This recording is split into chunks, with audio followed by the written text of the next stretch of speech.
Imagine waking up tomorrow morning and every single border on Earth has vanished. No checkpoints, no passports, no visas. The lines that divide 195 countries simply cease to exist. What happens next isn't what you think. The first thing you need to understand is that borders aren't just lines on a map. They're economic barriers, cultural dividers, and most importantly, they're control mechanisms. When they disappear, the entire global power structure collapses in less than 48 hours. Let's start with the immediate chaos. It's 6 a.m. in Berlin. German citizens wake up to find that the Polish border is gone. Not just open, but gone. No guards, no fences, nothing.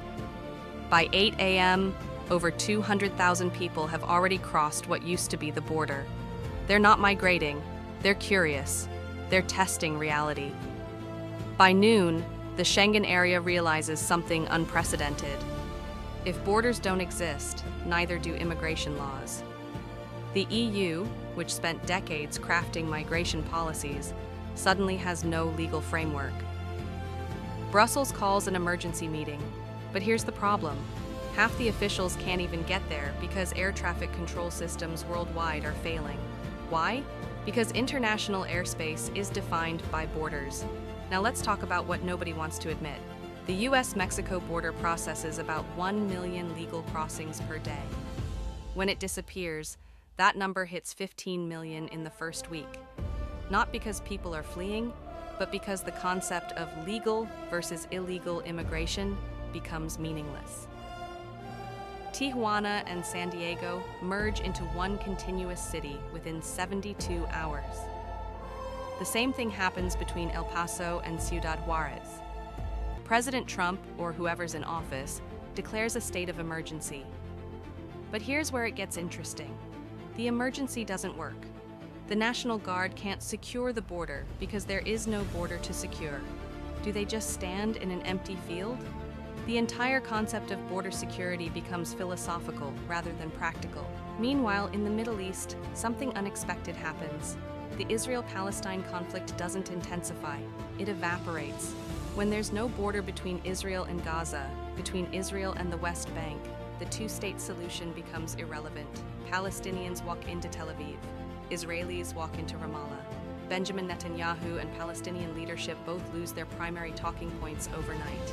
But here's what actually changes everything. The Kashmir region. India, Pakistan, and China have fought over this territory for 75 years. When borders disappear, roughly 14 million people in Kashmir suddenly aren't divided anymore. Narendra Modi and whoever's leading Pakistan face the same crisis. How do you claim sovereignty over land when borders don't exist? The economic implications hit within the first month. Global GDP drops by 23%. Why? Because international trade depends entirely on borders.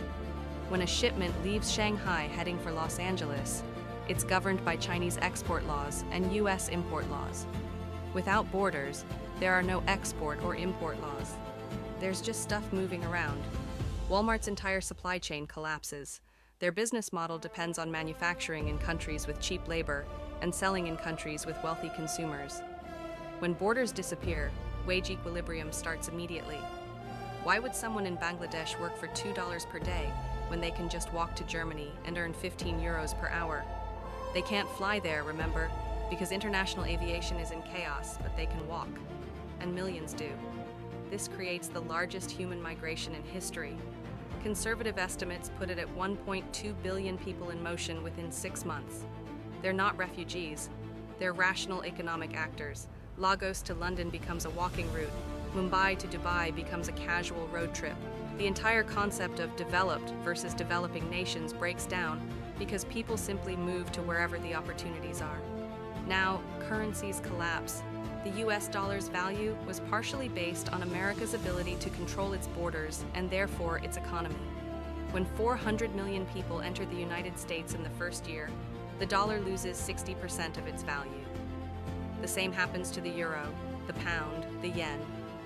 Bitcoin enthusiasts think their moment has arrived, but crypto also crashes because it was valued against traditional currencies. Within 3 months, a new system emerges. Cities become the new countries. New York City declares itself an independent economic zone. So does London, Tokyo, Singapore, Dubai. They can't control borders, but they can control buildings, infrastructure, and resources. Mayor of New York essentially becomes more powerful than the US president because he controls actual physical space. This is where it gets dark. Resource wars begin, but not between countries, between cities. Los Angeles and San Francisco fight over water from the Colorado River.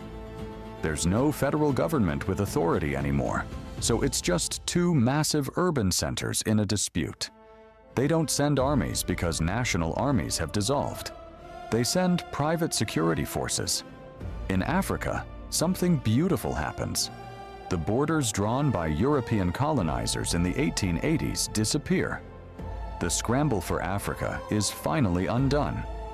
Ethnic groups that were divided, like the Tuareg people split between Mali, Niger, Algeria, and Libya, reunite for the first time in 140 years. The African Union becomes irrelevant, but organic cultural zones emerge. China faces an exodus. When the borders disappear, approximately 300 million Chinese citizens leave within the first year. Not because they hate China, but because they can.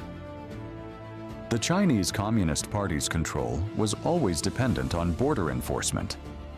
Xi Jinping's government tries to maintain control, but how do you run an authoritarian state when people can just leave? Russia has the opposite problem. It's the largest country on Earth by land area, but most of it is uninhabitable. When borders disappear, Russia's population actually grows as people from Central Asia move north. But they're not becoming Russian. They're just occupying space.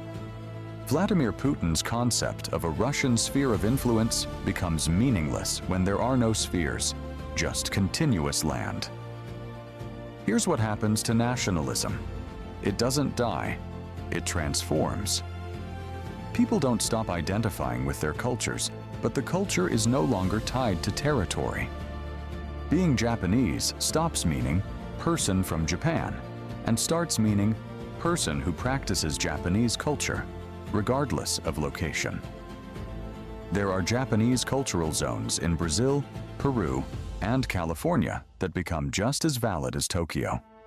Languages consolidate faster than anyone expected. Within 5 years, the world is down to about 20 dominant languages from the current 7,000.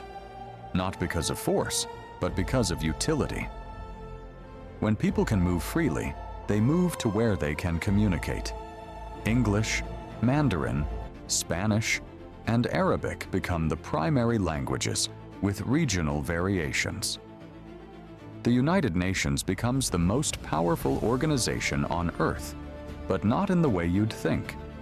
It transforms from a diplomatic body into an actual world government, but a weak one.